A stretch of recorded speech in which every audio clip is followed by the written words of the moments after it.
श्रोते हो नमस्कार. Radio sugar 90.8 FM community radio स्टेशनवरती आपलं सगळ्यांचं स्वागत. आपल्या RITच्या डायरेक्टर आदरणीय डॉक्टर सुषमा कुलकर्णी यांची ग्लोबल एज्युकेशन डीन्स काउन्सिल या जागतिक पातळीवर काम करणाऱ्या संस्थेच्या चेअरमनपदी निवड झाल्याबद्दल RIT अकॅडमिक यांच्या वतीने आदरणीय मॅडम यांचा सत्कार सोहळा संपन्न झाला.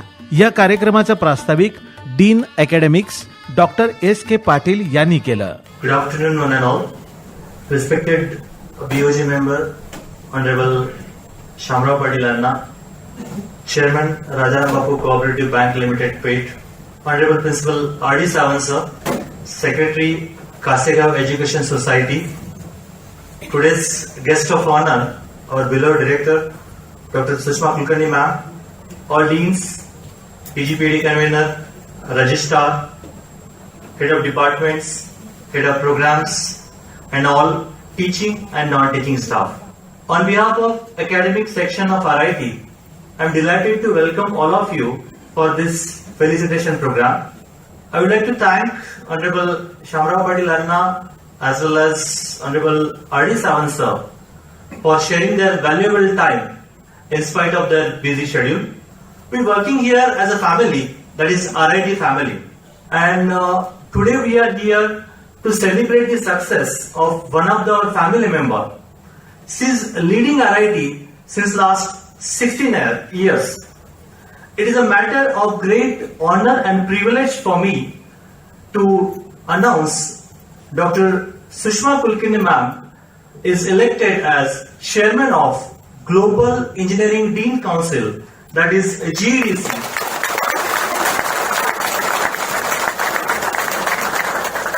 Most important, she is the first Indian citizen honored with this prestigious position.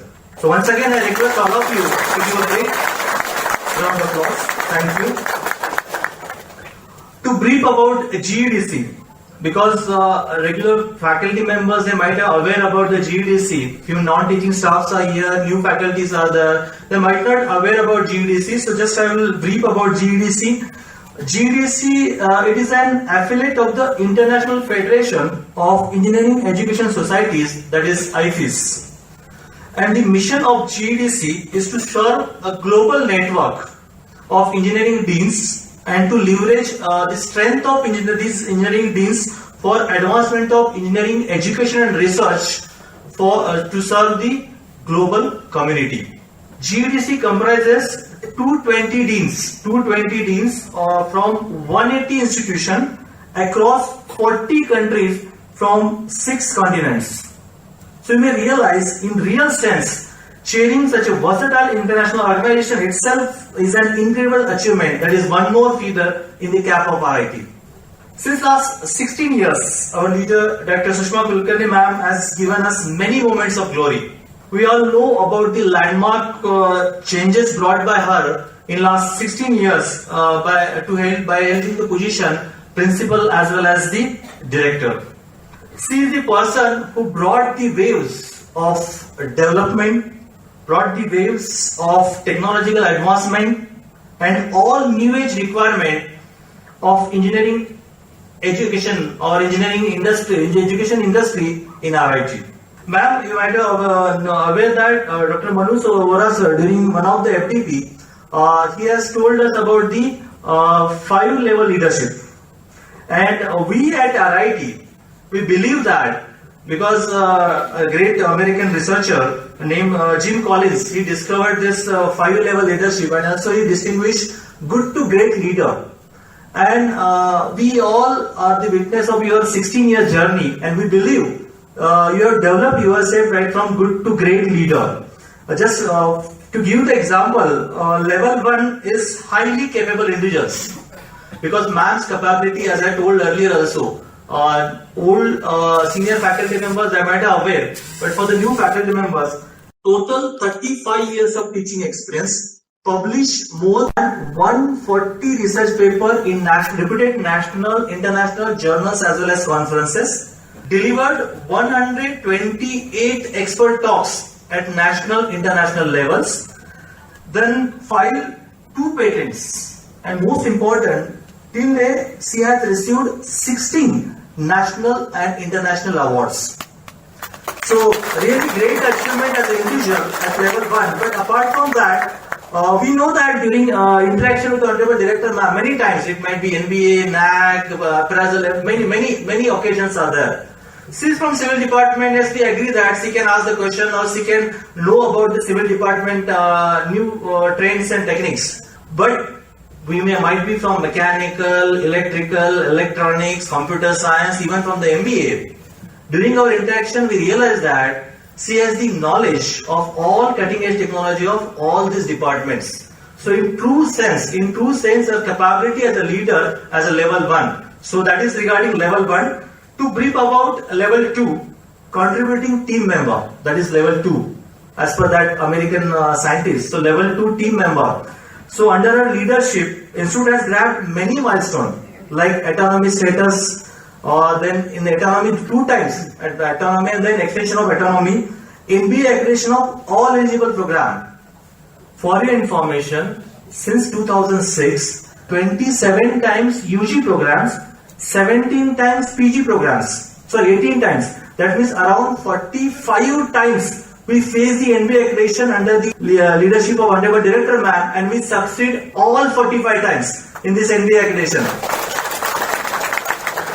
Apart from that, TechUp 1, TechUp 2, NRF ranking, AICTE CI ranking, many things are there. Recently, as you know, we secured A+ in NAC, and in this ma'am mentioned all faculty members, because this is regarding the contributing team member. We know that ma'am corrected us right from the SSR, then individual interaction, visit to the department, even our presentation. We know her contribution as a team member, and that is one of the major reason for securing the NAC A+.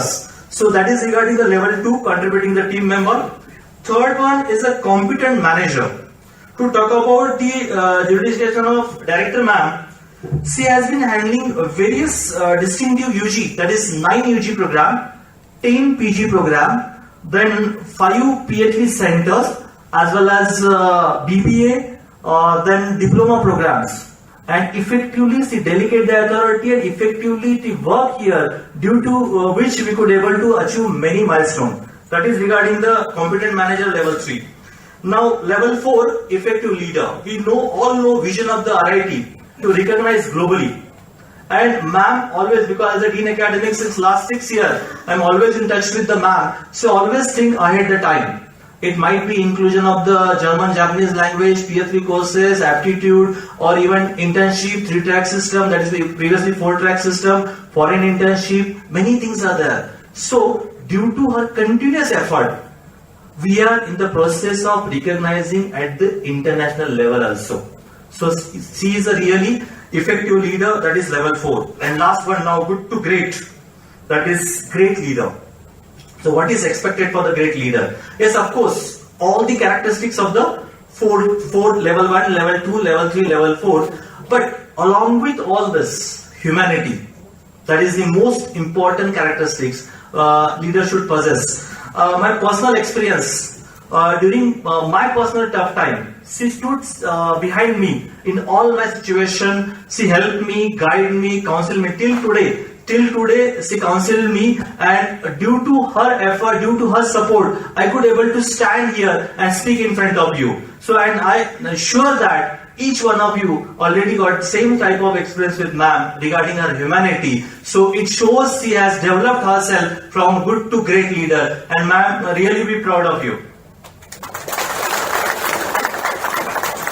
This occasion is note of appreciation for making RIT to reach its goals, and we sure that in your mind still many goals are for RIT, and that goal will be delivered in terms of milestones. On behalf of each member of RIT family, I assure you, ma'am, that we are there. We support you to achieve all these goals in near future.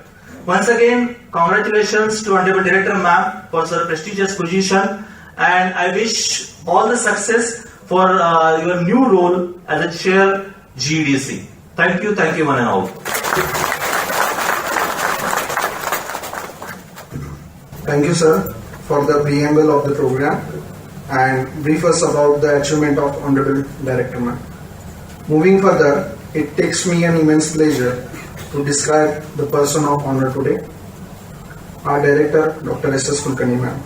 As a leader, she has marked a great journey in this institution as well as in the field of engineering education and allied communities. The epitome of simplicity, praised for her selfless service in this institution, she has looked equally upon everyone and every aspect of day-to-day activity of the institute. I can't just describe her with such a little note of speech, but they says that leaders honor their core values, but they are always flexible in how they execute them. And ma'am, you have always proven this with your great skills of execution. It's always impressive to look at you, how you work and execute day-to-day activity of this very organization. We are very proud to have you as a leader, as it is always inspiring to work under wisdom of your leadership. This achievement of being elected as a chairman of GEDC is just an extra feather in your cap and a proud moment for RIT. But I would like to mention that it is not the title that honor a person, but it's the person who honors the title. To throw a light on such a great personality and her achievement, our team at academic section has made one short video. I request Parth sir to play the video and I request all the dignitaries to have a seat. या प्रास्ताविकानंतर आदरणीय madam यांचा lecturer ते RIT संचालक पदापर्यंतचा प्रवास, इन्स्टिट्यूटला आणि आदरणीय madam यांना मिळालेले सन्मान, पुरस्कार यांची माहिती देणारी चित्रफीत प्रदर्शित करण्यात आली. हा थक्क करणारा प्रवास पाहून उपस्थितांनी टाळ्यांचा कडकडाट केला.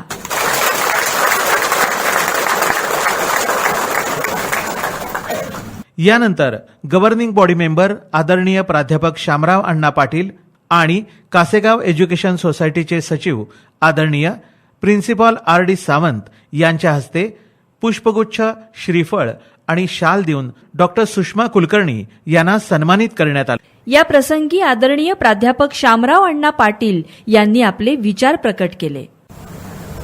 नमस्कार. आपल्या कॉलेजच्या डायरेक्टर मॅडम सुषमा कुलकर्णी यांची ग्लोबल इंजिनिअरिंग डीन्स काउन्सिलच्या चेअरमनपदी निवड झाल्याबद्दल आपण त्यांचा सन्मान केलेला आहे, शुभेच्छा दिलेल्या आहे. या प्रसंगी उपस्थित असलेले BOG member principal RD Sawant sir, doctor SK Patil आणि कॉलेजमधले सर्वच deans, teaching, non teaching staff, बंधू आणि भगिनी,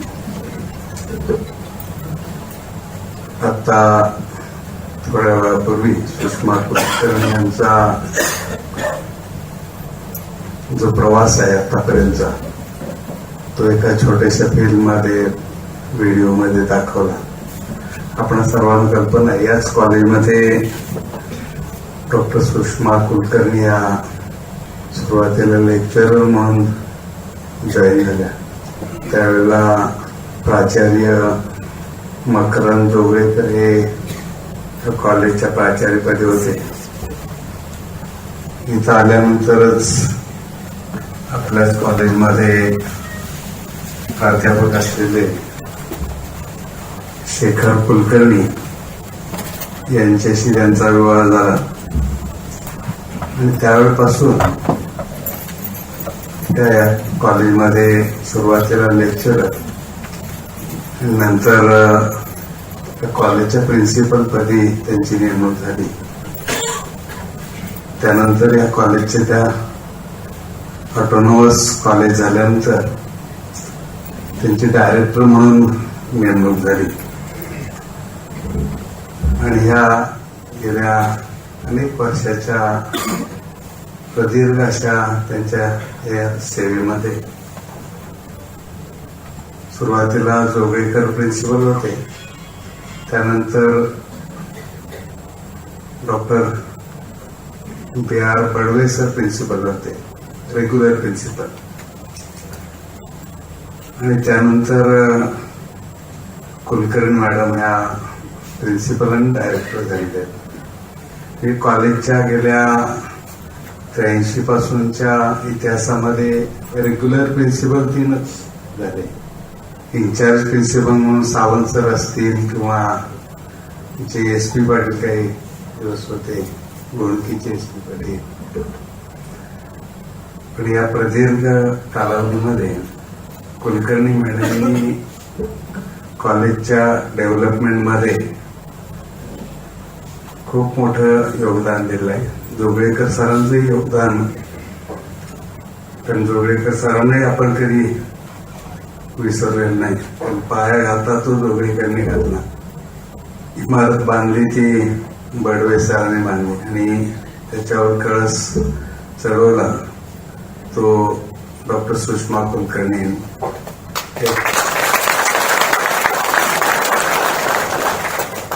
डायनॅमिक लेडी म्हणून आणि मॅनेजमेंटनेही त्यांना फुल सपोर्ट केला. मग भगतदादा असतील, ऑनरेबल जयंतराव पाटील असतील, त्यांना पूर्ण स्वातंत्र्य अकॅडमिक कॉलेजच्या अकॅडमिक याच्यामध्ये दिलेलं आहे. अगदी भगतदादा, केल्सन सर, कुलकर्णी मॅडम अमेरिकेमध्ये सुद्धा कॉलेजच्या डेव्हलपमेंटच्या दृष्टीनं गेलेले होते. अनेक देशांचा त्यांनी प्रवास केला आणि त्या ठिकाणी कॉलेजला, आपल्या RITची डेव्हलपमेंट कशी होईल या दृष्टिकोनातून त्यांना मॅनेजमेंटनं पाठवलेलं होतं. ऑटोनॉमी जे आहे, सुरुवातीला ज्यावेळेला ऑटोनॉमस, आता अनेक कॉलेज ऑटोनॉमस झालेले आहेत, त्यामध्ये आता काही नाविन्य राहिलेलं नाही. पण महाराष्ट्रामध्ये प्रायव्हेट कॉलेजमध्ये फक्त VIT कॉलेज हे ऑटोनॉमस कॉलेज होतं. आणि आम्ही सगळे, भगतदादा असतील, मॅडम असतील, RD सावंत सर असतील, कॉलेजचे सगळे सिनियर प्रोफेसर्स आहेत, त्याची टीम ज्या वेळेला VIT मध्ये गेली होते आणि डॉक्टर हेमंत अभ्यंकर यांनी ऑटोनॉमी कशा पद्धतीने राबवली पाहिजे हे ज्या वेळेला सांगितलं, त्यावेळेला आम्हाला सगळ्यांना वाटत होतं एक मोठं धाडस आहे आणि ते जर आपण ऑटोनॉमी घेतली आणि ती व्यवस्थित नाही करता आली किंवा ऑटोनॉमस कॉलेज म्हणून चांगल्या पद्धतीने आपण ते नाही चॅलेंज स्वीकारलं तर खूप अडचणी येतील. त्यामुळे ऑटोनॉमी घ्यायची किंवा नाही, पण कुलकर्णी मॅडम असतील, सगळेच स्टाफ यांच्यामध्ये कॉन्फिडन्स होता आणि आपण अतिशय चांगल्या पद्धतीनं ऑटोनॉमस कॉलेज म्हणून चालवलेलं आहे आणि कॉलेजचा दर्जा टिकवून ठेवलेला आहे. कारण हे कॉलेज आता केवळ महाराष्ट्रातील राहिलेलं नाही किंवा देशातील राहिलेलं नाही, तर कॉलेजचं स्टँडर्ड किंवा कॉलेजचं जे रेप्युटेशन आहे ही आता संपूर्ण ग्लोबल अशी झालेली आहे. आणि म्हणून त्यांना हे जे ग्लोबल इंजिनिअरिंग डीन्स काउन्सिल याच्या चेअरमनपदी कुलकर्णी मॅडमची निवड झाली, याचा आपणा सर्वांनाच आनंद झाला, अभिमान, आपणा सगळ्यांना अभिमान वाटतोय. आपल्या कॉलेजमधील असंख्य विद्यार्थी ही जगाच्या अनेक देशामध्ये आपापलं करिअर करतायत. अल्युमिनी मीटच्या निमित्तानं अनेक विद्यार्थी बाहेरच्या देशामध्ये असलेले प्रत्यक्ष किंवा ऑनलाईन आपल्याशी जॉईन होत असतात आणि त्यामुळं कुलकर्णी मॅडमना ही जी आता संधी मिळाली ही सुद्धा जागतिक लेवलची आहे.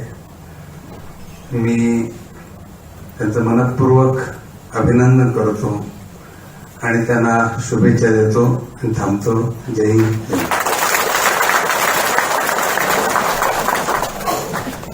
यानंतर RIT तसंच आदरणीय मॅडमचा प्रवास जवळून पाहिलेले प्रिन्सिपल RD सावंत सर यांनी RITची स्थापना ते आजचा सुवर्ण दिवस याच्या आठवणी आणि मॅडमचं घडलेलं व्यक्तिमत्व याचा प्रवास ओघवत्या शैलीत सांगितला. खुमासदार शैलीत सरांच्या भाषणाला उपस्थितांनी दाद दिली. अतिशय अगत्यानं, अत्यंत जिव्हाळ्यानं, कमालीच्या स्नेहानं, प्रत्येकाच्या मनापासून संपन्न होत असलेल्या या समारंभाच्या निमित्तानं आताच शामरावांनी आपलं मनोगत व्यक्त केलेलं आहे. आणि हे ऐकत असताना, मागापासून हे सगळं पाहत असताना एक कृतार्थतेची, एक तृप्ततेची, एक समाधानाची भावना इथं बसलेल्या प्रत्येकाच्या मनामध्ये. या हॉलमध्ये अनेक कार्यक्रम होतात. आजच्या एवढा हॉल भरलेला फार कमी प्रसंगी पाहायला मिळतं. माझं असं म्हणणं नाही की माणसं एरवी येत नाहीत, येतात. पण आज या कार्यक्रमाच्या मध्ये आपण असण्याचं जे एक समाधानाचं तेज वलय प्रत्येकाच्या चेहऱ्यावर दिसतंय ते एरवी असत नाही. एरवी मग कोणाच तरी हुकूम असतो, कोणीतरी सांगितलेलं असतं, नाईलाजानं इथून बसावं लागतं. हे मी इथं बसून अनेकदा पाहिलेलं आहे. पण आम्हाला ही कसे का असेना समोर माणसं लागतात.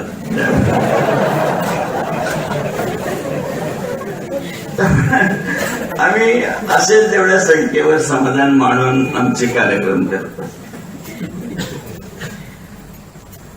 मगाशी हे सगळं पाहत आणि ऐकत असताना माझ्या मनामध्ये सुरुवातीच्या काही दिवसाच्या आठवणी झाल्यात. शामराव अण्णा हे या महाविद्यालयाच्या गव्हर्निंग काउन्सिलचे नुसते मेंबर नाही आहेत, ते फाउंडर मेंबर आहेत. या महाविद्यालयाचा सुरुवातीचा प्रस्ताव तयार करण्यापासून ते या क्षणापर्यंत अण्णा या सगळ्या प्रत्येक घडामोडीशी संबंधित आहे. एखादी कार्याची घेतलेली धुरा एखाद्या माणसानं किती निष्ठेनं आणि मनापासून स्वीकारावी त्याचं शामराव अण्णा म्हणजे एक ज्वलंत उदाहरण आहे.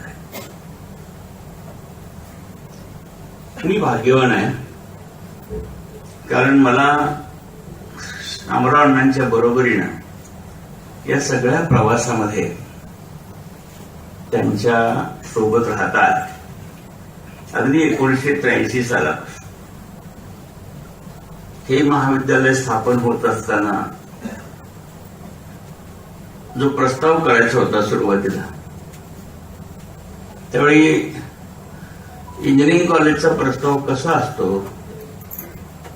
हे ना आम्हाला माहित होतं, ना शामरावांना माहित होतं, ना प्राचार्य विडीमानेंना माहित होतं. कारण त्यावेळी प्राचार्य जोगळेकर इथं त्यांची अपॉइंटमेंट व्हायची होती आणि मला सांगितलं की तुम्ही सांगलीला जा. सांगलीला वसंतदादा महाविद्यालयाचा प्रस्ताव डॉक्टर कानिटकरांच्याकडे तयार आहे, तो प्रस्ताव घेऊन या. माझ्याकडे त्यावेळी स्कूटर होती, मी स्कूटरवरनं सांगलीला गेलो. तो प्रस्ताव आम्ही घेऊन आलो आणि त्या प्रस्तावातलं नावं आणखी काही बाकीचं बदलून, बाकीचं काही वेगळी त्यात भर न घालता फक्त नाव बदलून जिथं जिथं आवश्यक आहे तिथं तो प्रस्ताव शासनाला सादर केला. आज आपण जे प्रस्ताव करतो त्याचा प्रवास आपल्याला सर्वांना माहिती आहे. पण सुरुवातीचा जो प्रस्ताव आहे हा आम्ही रेडीमेड आणला, नावं बदलली आणि मुंबईला सबमिट केला. आणि तेवढ्यावर, कारण त्यावेळी AICTE नव्हती मॅडम, AICT 1987 ला स्थापन झालं, कॉलेज 1983 ला सुरू झालं आणि त्यावेळी महाराष्ट्र शासनाकडून या महाविद्यालयाला परवानगी मिळाली आणि पुढे प्राचार्य जोगळेकर या ठिकाणी आले. सुरुवातीच्या काळामध्ये कम्युनिकेशन स्किल नावाचा इंग्रजीचा पेपर असायचा. त्यावेळी मी आष्टा महाविद्यालयात सर्व्हिसला होतो.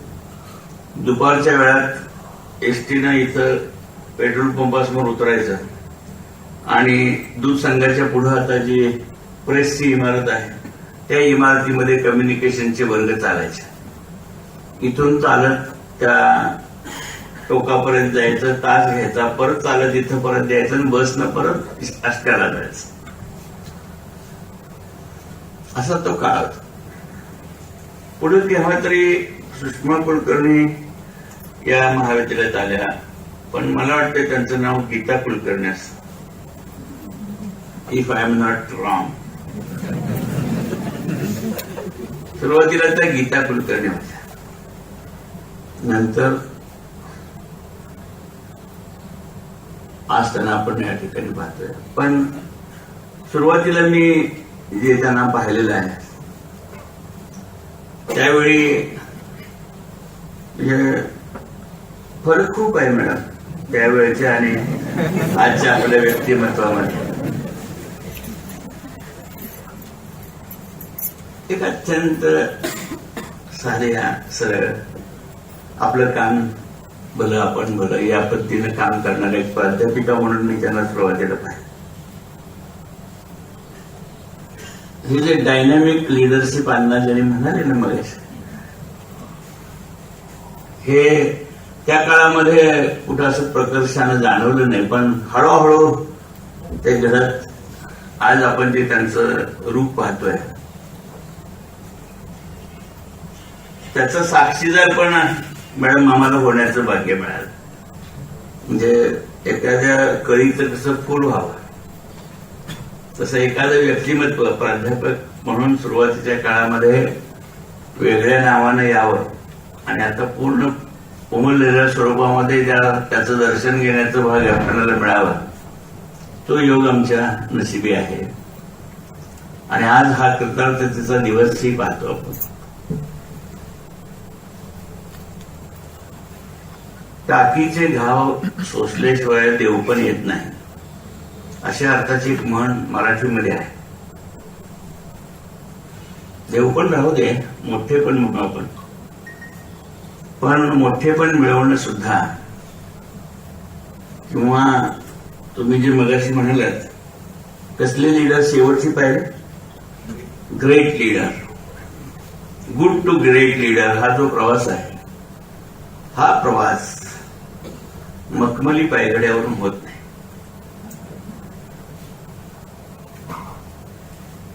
चित्रफित बघताना बरं वाटतं, तयार करतानाही बरं वाटतं, पण ती चित्रफित व्हावी म्हणून जे कष्ट उपसावे लागतात, जो त्रास सहन करावा लागतो, त्याची आठवण बऱ्याचदा राहत नाही. व्यक्तिमत्व घडत असताना दुसरी जी बाजू आहे त्याच्याबरोबर, याला आपण इंग्रजीमध्ये to grow with the institute असं म्हणतो. एखाद्या संस्थेबरोबर आपण मोठं होत राहणार, ते काम सुषमा कुलकर्णींच्याकडे पाहिल्यानंतर आपल्याला प्रकर्षानं जाणवतं. प्राध्यापक म्हणून या ठिकाणी अनेक जण आले, जशा सुषमा कुलकर्णी आल्या तसे अनेक जण आले. कदाचित सुषमा कुलकर्णींच्या पेक्षाही काही डायनॅमिक माणसं आली असते, पण म्हणून सगळ्यांनाच या महाविद्यालयाच्या यशस्वी डायरेक्टर म्हणून किंवा या पदापर्यंत पोहोचता आलं असं नाही. त्यासाठीही संकेत, नियतीचे संकेत असावा लागतो. कासेगाव शिक्षण संस्थेचा सेक्रेटरी म्हणून जेव्हा मी या सगळ्या घटनेकडे पाहतो तेव्हा मी पुन्हा स्वतःला भाग्यवान समजतो, संस्थेला भाग्यवान समजतो की अशी माणसं एखाद्या संस्थेला लाभणं हे त्या संस्थेचंही भाग्य असतं. संस्था मोठ्या होतात त्या इमारतीमुळे होत नाहीत. संस्था मोठ्या होतात त्या भौतिक सुविधामुळे होत नाहीत. संस्था मोठ्या होतात आर्थिक पाठबळामुळे होत नाहीत. संस्था मोठ्या होतात त्या ठिकाणी काम करणाऱ्या माणसांच्या. आज आपण जे रूप आरआयटीचं पाहतो आहोत, जो कळस पाहतो आहोत, जे शिखर पाहतो आहोत, याच्या पाठीमागं खूप लोकांचे कष्ट आहेत. त्याच्या प्रमुखांची दृष्टी आहे, विकासाची दृष्टी आहे, प्लॅनिंग आहे, इम्प्लिमेंटेशन आहे, इमॅजिनेशन आहे. सुषमा कुलकर्णींनी या सर्व बाबतीमध्ये, या सगळ्याच गोष्टीमध्ये स्वतःला झोकून दिलं, म्हणून या गोष्टी शक्य झाल्या. संस्था जेव्हा मोठी होते ती एकाएकी मोठी होत नाही. कुणीतरी स्वतःला विसरून या कामासाठी झोकून गेलं, ध्यास घेतला आणि झपाटल्यासारखं काम केलं. झपाटणं हा शब्द खूप महत्वाचा आहे. झपाटल्यासारखं काम केलं तरच हे शक्य.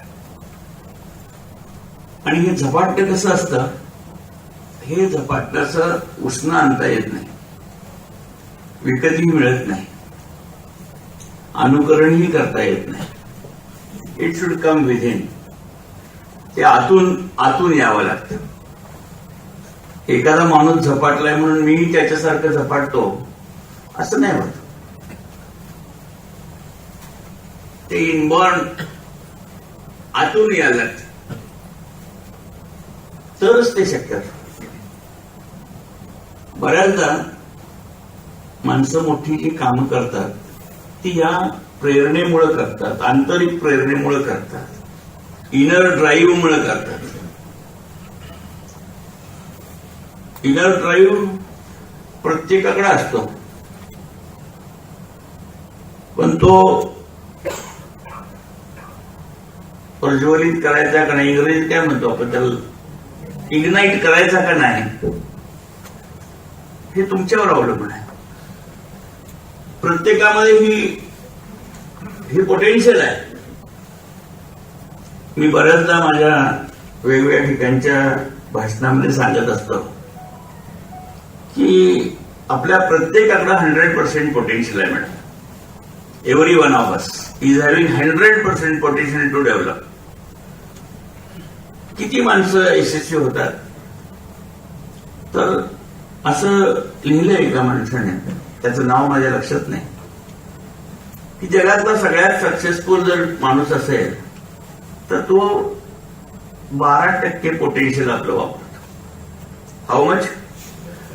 आउट ऑफ 100 12% पोटेन्शियल जर वापरलं तर आपण जगातला सर्वात सक्सेसफुल माणूस होऊ शकतो. याचा उलटा विचार करा. 88% पोटेन्शियल अनयुज्ड राहत. आणि मग माझा आता तुम्हाला प्रश्न आहे की आपण स्वतःला प्रश्न विचारा की आपण आपल्यातलं पोटेन्शियल किती वापरतो. मॅडम आज या स्टेजला पोहोचलेले आहेत. जीईडीसीचे चेअरमनशिप ही चालवून त्यांच्याकडे आहे आणि आरआयटीला इंटरनॅशनल लेवलवरती आज हा जो सन्मान मिळाला, या सन्मानाच्या पाठीमागं हे पोटेन्शियल आहे. She has stretched herself to that level. हे स्वतःला ताणणं जे आहे हे वरवर सुखदायी वाटत असलं तर आतून खूप क्लेशकारक असतं. एखाद्या पदावरचा माणूस फक्त त्या पदावरची व्यक्ती नसते, त्याच्या पाठीमागे घर असतं, त्याच्या मागे कुटुंब असतं, त्याच्या मागे नातेवाईक असतात, त्याच्या मागे इतर जबाबदाऱ्या असतात, त्याच्या मागे कौटुंबिक सुखदुःखाचे प्रसंग असतात. या सगळ्या गोष्टी सांभाळून स्वतःला स्ट्रेच करणं ही खूप तारेवरची कसरत असते. आणि ही तारेवरची कसरत मगाशी मी जसं म्हणालो, आतून जर असं ड्राईव्ह असेल तरच आपल्याला करता येते, अदरवाईज ना. दुर्दम्य इच्छाशक्ती असं ज्याला म्हणता येईल, ती जर तीव्र स्वरूपामध्ये आपल्या अंतःकरणात असेल, then and then only one can achieve success. Madam, you have done that.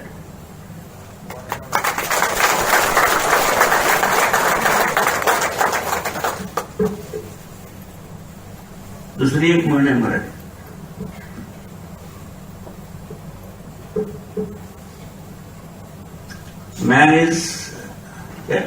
no man is perfect. No man is perfect.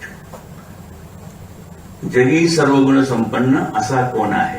Ramdas विचार. प्रश्नाचंच उत्तर आहे, जगी सर्वगुण संपन्न असा कोण आहे?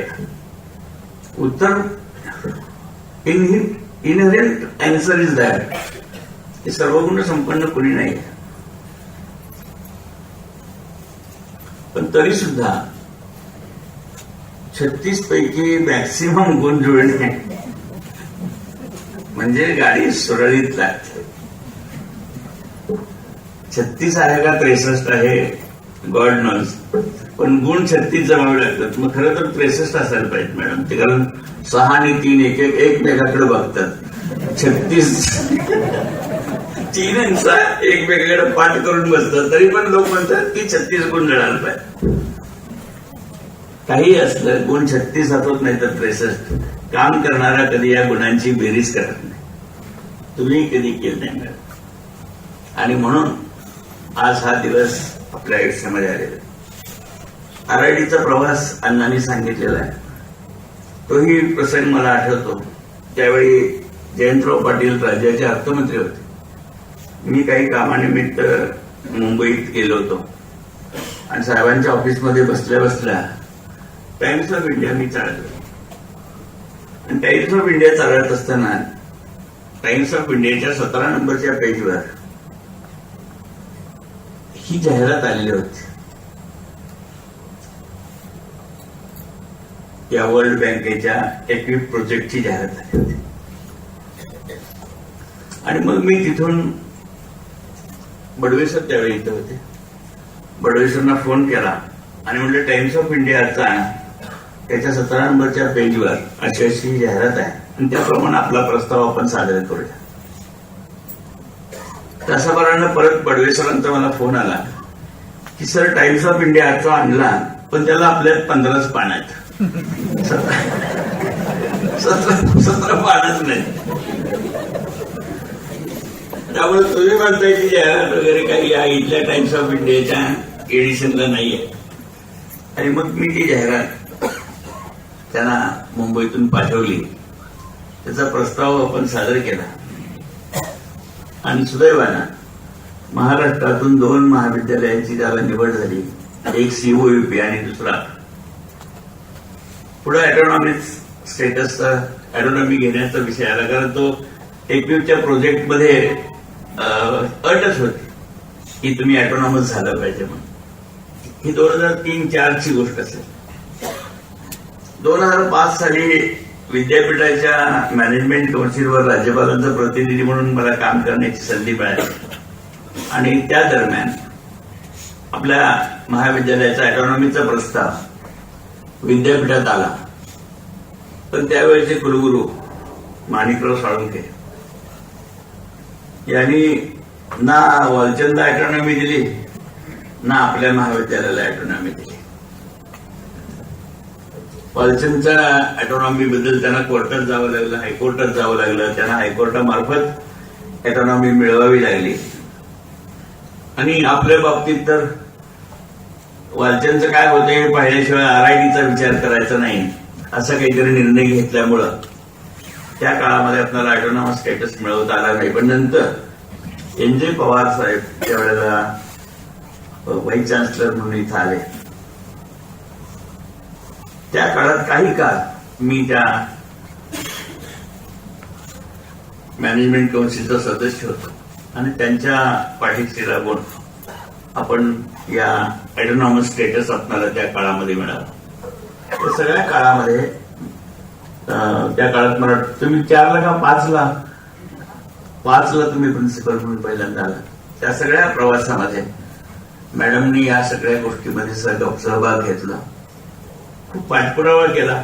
अनेकदा अर्ज विनंत्या केल्या, भेटी झाल्या, खूप झगडावं लागलं आणि शेवटी 2011ला आपल्याला ऑटोनॉमी मिळाली. आणि मग तिथून पुढं खरं तर आपल्याला टेक्निकचं ग्रँट मिळाल्यापासूनच आपल्या महाविद्यालयामध्ये गुणात्मक बदल होत गेला. त्याच्या अगोदर अण्णांनी म्हटल्याप्रमाणे आपल्या कॉलेजचं नाव होतच नाही असं नाही. जोगळेकर सरांचं योगदान आपल्याला नजरेआड कधीच करता येणार नाही. अण्णांनी जो अतिशय चांगला शब्द होता आणि खूप चांगला पाया आपल्या महाविद्यालयाचा घातला. या महाविद्यालयामध्ये आजही जी काही शिस्त आहे या शिस्तीचं कारण जोगळेकर सर आहेत. जोगळेकर सरांनी जी काही घडी बसवून दिलेली आहे त्याचा खूप मोठा फायदा हा आपल्या सर्वांना आजही मिळत आहे. आणि मग पुढे जेव्हा टेकविप झालं, ऑटोनॉमी झाली, मॅडम या ठिकाणी आल्या आणि मग एक प्रगतीचं नवीन दालन हळूहळू उडत गेलं. अनेक मगाशी पाटील सरांनी अनेक टप्पे सांगितले आपल्या विकासाचे, आपल्या अचिव्हमेंटचे, आपले माइलस्टोन्स अनेक सांगितले. RIT कशी कशी ग्रो होत गेली, RITचं नाव कसं वाढत गेलं, त्याचा प्रवास त्यांनी आपल्याला सांगितलं. तो काही परत मी सगळा आपल्यासमोर उलगडत बसत नाही. पण हे सगळं करायला जी कष्टाची वृत्ती लागते, आपलं म्हणून करण्याची प्रवृत्ती लागते. संस्था दोन्ही प्रकारे चालवता येतात. संस्था धड वाढू द्यायची नाही आणि धड मरू द्यायची नाही. आपण आपली खुर्ची व्यवस्थित शेवटपर्यंत रिटायर होईपर्यंत कशी सांभाळता येईल एवढं केलं की संस्थेला फार प्रगती करू द्यायच नाही किंवा फार मरूही द्यायच नाही. या पद्धतीने संस्था चालवता येते. आणि सतत त्यांना नाविन्याचा ध्यास घेऊन संस्थेला नवीन नवीन आयाम मिळवून देत वेगवेगळ्या टप्प्यावर घेऊन जात पुढे जाता येतं. नेमका तोच मार्ग मॅडम तुम्ही पत्करला आणि त्यामुळंच आज या हॉलमध्ये हा चांगला जो समारंभ आयोजित करण्याची संधी आपल्या सर्वांना मिळाली.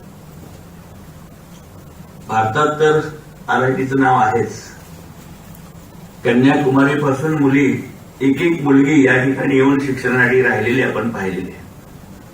बिहारमधून 2-2, 250 मुलं या कॅम्पसमध्ये येऊन राहिलेली आपण पाहिलेली आहेत. आता त्या काळापेक्षा इंजिनिअरिंग कॉलेजची संख्या जास्त वाढली, प्रत्येक विभागामध्ये कॉलेजेस निघाली, त्यामुळे या संख्या कमी झाली.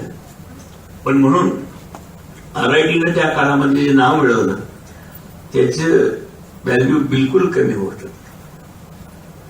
या सगळ्यांना आपण स्टाफ मेंबर्सने जे काही योगदान दिलेलं आहे तेही तितकंच महत्वाचं. एकटा माणूस काही करू शकत नाही.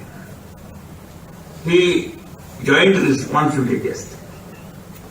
प्रत्येकानं आपापलं काम त्याच झीलनं केलं तर आपण या सगळ्या गोष्टी करू शकतो.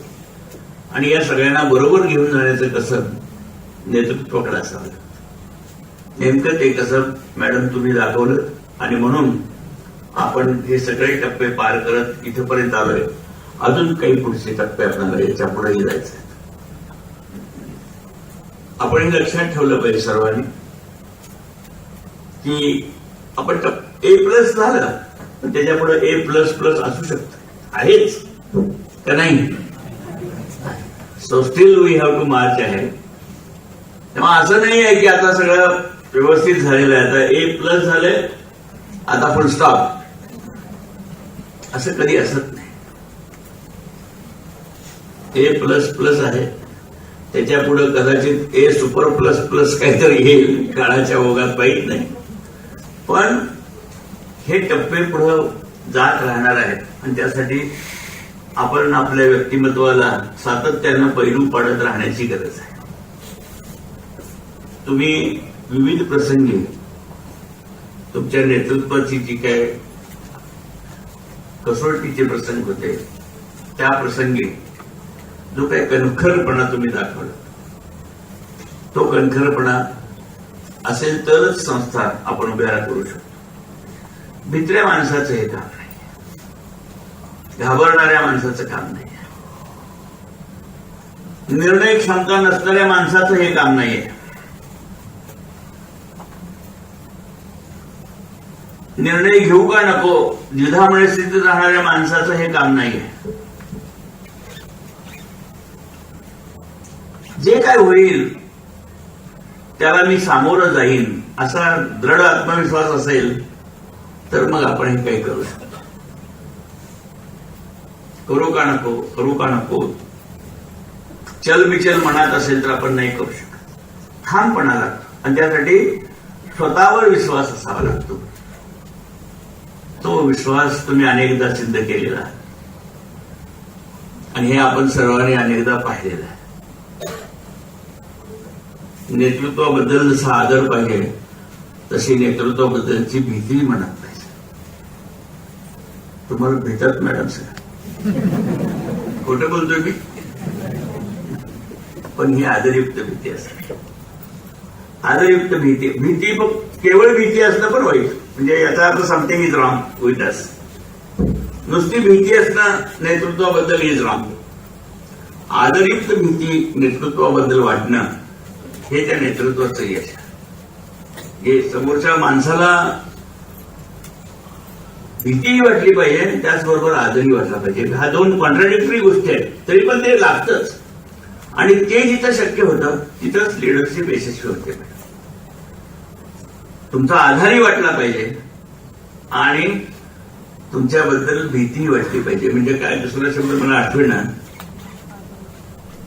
प्रेशरही राहिलं पाहिजे तुमचं. नाही हो हे मॅडमना आवडणार नाही असं प्रेशरही राहिलं नाही. नाही माझी मॅडमची खूप चांगलं समज आहे, काही मी केंद्र चालेल, नथिंग डुईंग. चुकलं तर पाठीत आसूड बसणार आहे याची भीती पाहिजे. चांगलं वागलं तर पाठीवर शाबासकीची थाप मिळणार आहे याचाही आत्मविश्वास पाहिजे. आपण नेमकं ते करताना म्हणून यशस्वी झाला. तुम्हाला यशाच्या अशा अनेक पायऱ्या या पुढच्या काळात चालायला मिळत, यश त्या पायऱ्यांकडून तुम्हाला जाता यावं आणि तुमचं यश पाहायला आम्ही उपस्थित राहावं एवढीच अपेक्षा या निमित्ताने व्यक्त करतो. एक खूप चांगला समारंभ या ठिकाणी तुमच्या महाविद्यालयाने आयोजित केला. खरं तर आपल्याच म्हणतो, तुमच्या मनात नाही. याबद्दल तुम्हा सर्वांचं मनापासून अभिनंदन. एकच विनंती सर्वांना, हे जे यश मॅडमना मिळालेलं आहे त्या यशामध्ये तुम्ही आजपर्यंत जशी साथ दिली याही पुढे तेवढीच मोलाची साथ देण्याचा निश्चय करूनच या हॉलमधून बाहेर पडा अशी विनंती करतो आणि थांबतो.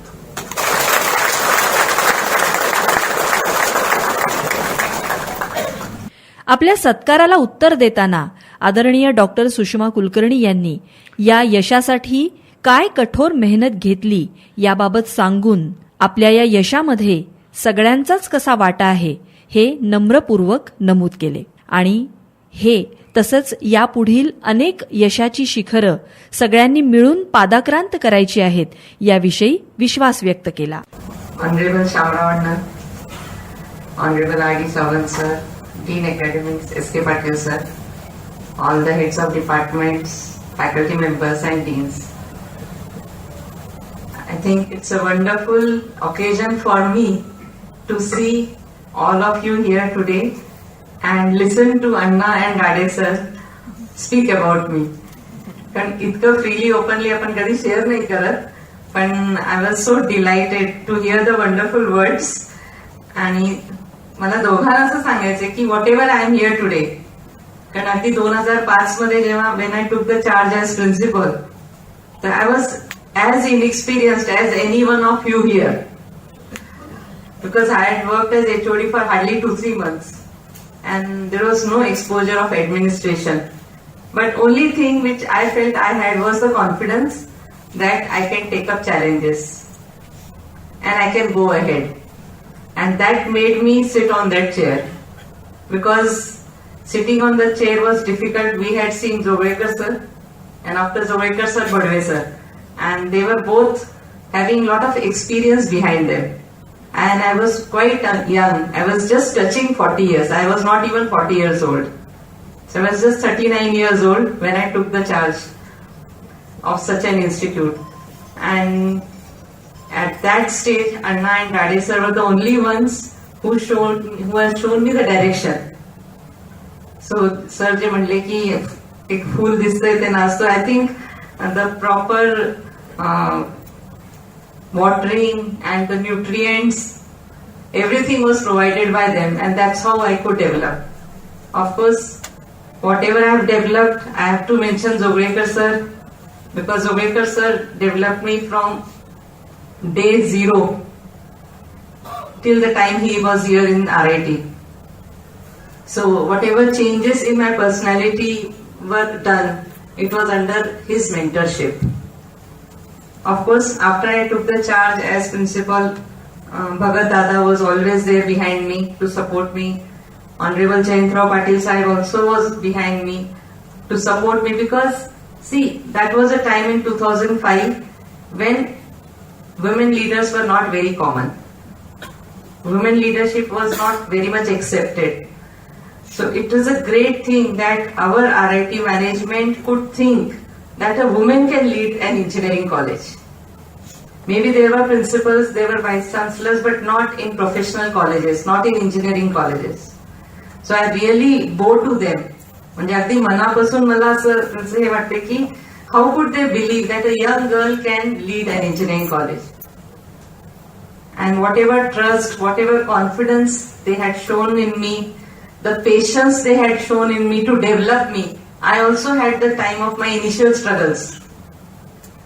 Lecturership was very good, very enjoyable. As a lecturer in the department, I was very comfortable with students. I was one of the favorite teachers. I was doing my research, I was publishing papers. I was handling 3 theory courses at a time. I never complained. म्हणजे माझ्याकडे 3 theory आणि 3 practical असे 6 विषय असायचे एका वेळेला. कारण डिपार्टमेंटमध्ये जे नाही म्हणते ते सगळं पुश टू मॅडम, कारण I was never saying no. But what happened, I was so benefited because of that की my knowledge of civil engineering I could expand. And today when I guide my PhD students, nothing is new for me, because I have dealt with all those subjects quite a lot of times. And that gives me the ease to understand what is electronics, what is computer science, what is management. So it's your openness of mind to accept the challenges which will help you to develop. Because I see a lot of young teachers here today, and that's why I feel like sharing this. So accept those challenges. Of course, you will have to work hard. You will have tough time. Because teaching 6 courses, 3 theory and 3 practicals was not easy. But then, I was sure I can do it, and equally good because I was one of the favorite teachers. So that dedication, that passion will help you to develop in your life. Your risk-taking ability is going to help you to come up in your life. So, as I said, this journey of holding the charge as principal was tough for me. Initial 3 to 4 years was a difficult period. But then of course, if you give up, if I had given up in that period, I would not seen this day today. Isn't it? So accept those challenges, accept those risks, accept the criticism. Criticism पण मी खूप ऐकलं. आणि criticism ऐकल्यानंतरच you develop. Isn't it? See, as a principal, you are on the stage every time. You have to address people on different occasions. You have to keep taking decisions. And that time when I took the charge, the institute was amidst the TechCube project. Sir has told you just now about the TechCube story. So the TechCube phase 1 project had just started. So understanding that TechCube project and what was happening in the TechCube project, there were other members like BJTI, COEP, then Sardar Patel College, then VNIT. So all these college principals used to be on the same meeting table where I used to sit. And they all used to be in their 50s, late 50s. And I used to be young sitting there and just trying to understand what these people are saying. So it was really tough time for me. But then I enjoyed it also. Because I was learning very fast. See, I could interact with the principal of COEP directly on the table. I could interact with the principal of VJTI. And they were all looking at me in a way, okay, we have to mentor this lady. She's a young lady, she wants to do something, so let's help her. So they had a very positive approach towards me, and I could interact with them, and that helped me a lot. So at an early age of my principalship, I was exposed to a lot of good institutes, lot of excellent people, excellent leaders, and that exposure accelerated my development, I should say. And then of course our board of governance, our management, especially Rade sir and Anna, they were both all the time supportive to me.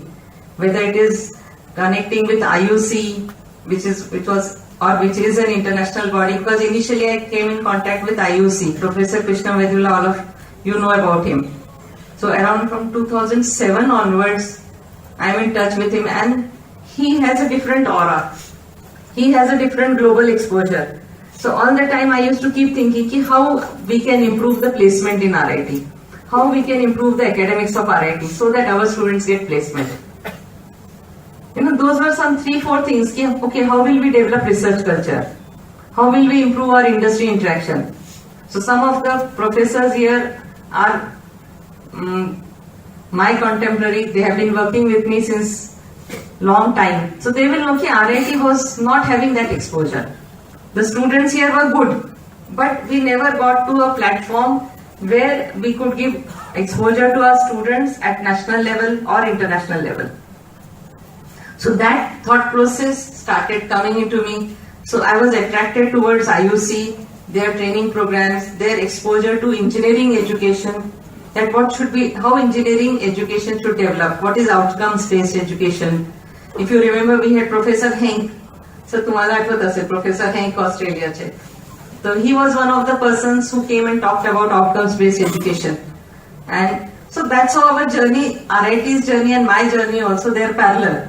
So we got connected with Krishna Vedula, and through Krishna Vedula, I got connected to Professor Hans Hoyer, who is Executive Director of Global Engineering Deans Council. And then maybe looking at my participation in IUC conferences, my presentations there, because I'm quite active with IUC. And that's why I think one of the message I would like to give to all of you is that you have to be very active with professional bodies. Because in these professional bodies, you come to meet people very easily. Maybe to meet those people, you may need 10 emails to get appointment. But if you are on this forum, on such forums, you can meet them during conference, during dinner, during tea. Just go talk to them, exchange your card, then write email to them. They will respond to you. So those sort of things. So it's out of my own interest. I got interested in GEDC. Professor Hans Hoyer supported me there. He started giving me opportunities. So then I visited Dubai for a conference, presented my paper. Of course, I said, this is all possible because our management thought that director should move out of India. See, it's our management, our board of governance who thought that exposure of director to all such activities is important. And that's how I also feel every faculty should move out of your comfort zone. Maybe I have addressed you sometime that write papers, go out of country, present your papers, meet people. Then you will know how big your horizon is. Your horizon is huge, limitless. But only thing is you have to explore it. Explore with a passion that you can do it. And I always had a dormant dream that I have to present on international platform. This was as young as maybe when I joined teaching profession. So there was a training program and Dr. Sapre had come for training. And Dr. Sapre had asked us that you write 3 ambitions which you would like to do as a teacher.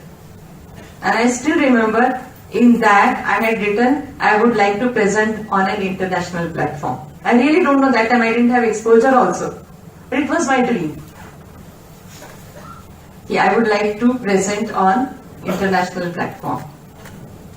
And subconscious mind, I think, catches it. And when I started getting those opportunities, I never said no to it. Of course, there was my own fear that how will I talk in front of international crowd? What about the language barrier? What about the body language? How will they receive my speech?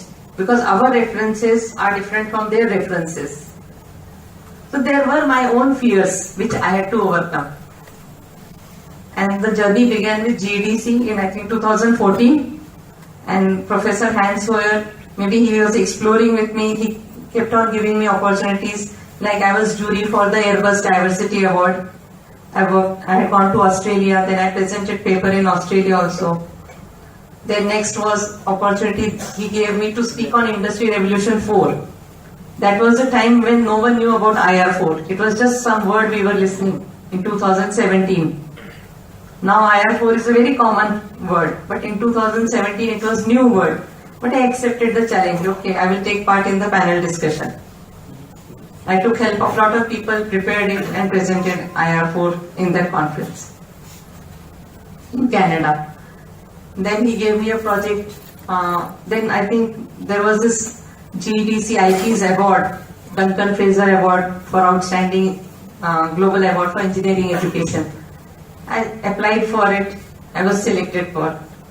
But then, see, the competition was global. There is a person from Spain who will apply, from all European countries, from USA, from Asian countries, from Australia. You know, so a lot of, as S.K. Patil sir said, there is representation from a lot of countries. Every country has its own reference.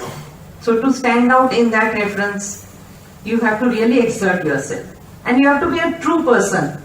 Okay, all the data which is submitted as it is. Whatever is real, that data is submitted. Then there was a new project offered to me that you write a book on rising to the top for women engineering leaders. So initially it was that you write your chapter and give, because they had selected some 32 women leaders all over the world. And that's how the Rising to the Top volume 1 was published. So in that I had written the chapter. So why I'm sharing this, so you have to go on accepting the challenges. And if you accept the challenges and try to do it, then you excel yourself. How do you excel your own abilities? Is by trying to do it. It's not always success. There are failures also. There are failures. It's not that every time you apply for award and you get it. But when you apply for award, you know what is required in your profession. You can start working on those parameters. You can push yourself. So from that I wrote that chapter. Then he gave me the target that can't you write a book for India? So try to prepare a book for Indian women leaders. What challenges they face to rise to the top, because India has a different culture. And I think I know the best about what Indian culture is for a woman to rise to the top. So there are barriers from the society, there are barriers from the family, there are barriers in general. Because people don't look at women in that way. अक्षरशः मला तर काही parents यायचे आणि काय म्हणायचे, तुम्ही ह्या बिल्डिंगचे प्रिन्सिपल आहात की त्या बिल्डिंगचे प्रिन्सिपल आहात. So they can't even imagine की एक बाई ह्या पूर्ण कॅम्पसला बघू शकते. So it's beyond their imagination. So we can't blame them, but it's the upbringing. It's the upbringing. अशा सिच्युएशन मध्ये to lead the institute, to gain the confidence of parents, to gain the confidence of stakeholders. मी just प्रिन्सिपलचा charge घेतला होता. I just remember one incident. And then Jayant Patil साहेबांनी मला फोनवर सांगितलं की तुम्ही बाबा कल्याणींची अपॉइंटमेंट घ्या भारत फोर्स मधले. I have talk to him. So you go and present over there. For me it was a new task, because from the position of teaching in department, sitting in this chair and representing institute in front of a person who is known as an industry icon. But then I prepared And RIT was in the beginning, it was like any other teaching learning institute. So when I went, presented over there, of course I had my own anxieties, I had my own fears while presenting. That happens with everyone, right? But then, still today, whenever Baba Kalyani sir sees me in any platform, he says, "Madam, I still remember your presentation, you were too good."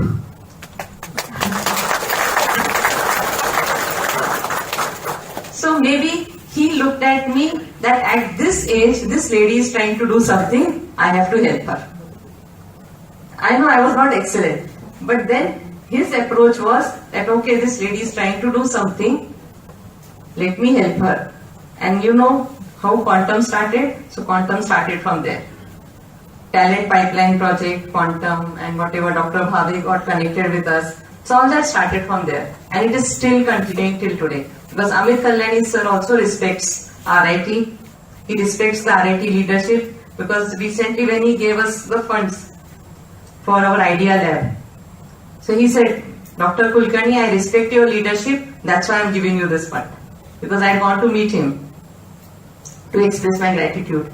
He spoke on my face. "I respect your leadership, I am sure this money is going to be used in the best possible way, and keep it up. I'll come and see your lab." So that trust, if you have to gain, it has to come from inside, as R.D. Sawant sir has said. So whatever you are trying to do it in the best possible way. I'm telling you, nothing is going to be success every time. There are going to be failures. I know a lot of experiments I have tried, we have done together. Some of them are failures and some of them are success. Isn't it? But success is something which takes you forward. Failure is something which you learn from. But of course, in all this journey, it was all possible. I could write that book. I could do a lot of things. That's how I think people now know me in GEDC. I was executive committee member of GEDC for last 6 years. So I've been working for this organization for a long time. And it was elections with voting. I had a competitor from Spain. So 2 candidates were there. And through the voting, through the elections, I could get elected. And I was not sure actually when I was filing the nomination. Professor Hans was insisting, "You must file nomination. I can't guarantee your success, but you have to file." And then you will not believe, I did not have confidence to file nomination. I was not sure I can lead such a global organization, because I've seen their working. I'm part of it. I've seen their working, very professional. People have grand ideas, great ideas, and it's not so easy to work with them. So I was doubtful. But then again, Professor Hans kept sending email, "You have to file nomination." Though I don't guarantee any success. That line used to be there. So I said, "Okay, there is no guarantee of success, so it's a probability. Let's go ahead." And then, so I filed it. There were elections, and the results are out. But when I heard the result, first thing was, can I handle this post? Can I handle this position? But then next thought came to me, as R.D. Sawant said, I thought, why not? When all this, my faculty is with me, my management is with me, I think I can do it. Because till now I could do it. It's all because of the good work we are doing together in RIT. People recognize me because of the good work. In IUC also, RIT is known to everyone. You go there and you say RIT, everyone will know. So it's because all of you are working on it. All of you write papers, present over there, interact there. I get sometimes feedback. Because all those resource persons who assess your paper, I am with them. So they say, 10 papers were presented, but only 2 papers from RIT were the best. See, that's the feedback we get. So at national level also we are able to prove ourselves through the work we are doing. तिथे कुठे वशिला आहे का? Nothing. It's on your own merit you are doing it. You are representing yourself over there. So then I challenged myself, why not? Let's accept it, because I have a big force with me. And I'm sure this position, it is chair elect. This is a 3-year program. First year is chair elect. I work with the current chairperson of GEDC. I understand their systems, procedures, everything. Next year, in I think October 23, I will be full chairperson. And next 2 years, I will be full chair. But in my 3rd year, I will have a chair elect whom I will have to train for the future. So that way it is a 3 years journey, long journey. And with your support, with the work here, I'm sure I'll be able to make a difference in the way GEDC works. And it's of course to improve the quality of engineering education. So the ultimate purpose is that every student who takes admission in engineering should graduate out with confidence and make a career for himself or herself. That's the simple objective. And finally, I would like to thank S.K. Patil sir, because from good to great, I had also not analyzed myself at the 5 levels. A lot of statistics and a lot of things he mentioned here. Thanks a lot, sir. Thank you, and thank you everyone for coming together and appreciating my achievements. I hope that, see, the strength is I get from your love and affection. Whatever work I do, all that strength comes from you. My source of energy is all of you. So I'm sure you will all support me in this cause of leading a global body, and we'll all again work together to make RIT stronger. Thank you. या कार्यक्रमाचं सूत्रसंचालन श्री रणधीर पाटील यांनी केलं आणि चहापानानं हा कार्यक्रम संपन्न झाला.